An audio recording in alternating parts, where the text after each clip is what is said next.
प्राप्त माहितीनुसार मेहुल चोक्सीला कमी वेळात जास्त पैसे कमवायचे होते। मेहुल चोक्सीने आपला व्यवसाय वाढवण्यासाठी प्रत्येक युक्तीचा अवलंब केला। यासाठी त्याने हिऱ्याच्या गुणवत्तेशीही तडजोड केल्याचं सांगितलं जातं।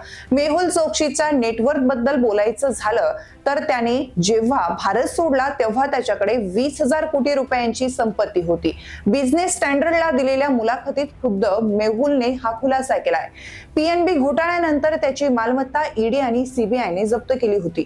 मालमत्ता जप्त केल्यानंतर त्याच्याकडे काहीच उरलेलं नसल्याचंही मेहुल चोक्सीने सांगितलं होतं। मेहुल चोक्सी पैशात खेळायचा, म्हणजेच त्याच्याकडे अफाट संपत्ती होती।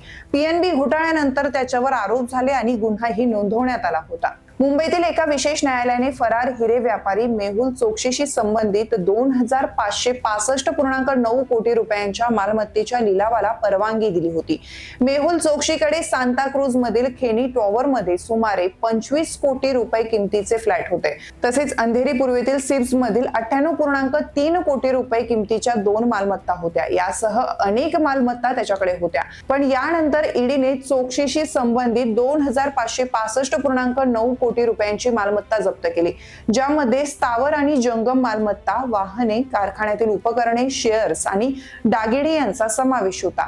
ईडीने चोक्सीच्या गीतांजली ग्रुप ऑफ कंपन्यांमधून 597.75 कोटी रुपयांचे दागिने आणि मौल्यवान वस्तू जप्त केल्या आहेत। याशिवाय त्याच्याकडे परदेशातही संपत्ती आणि पैसा असल्याचं बोललं जात आहे।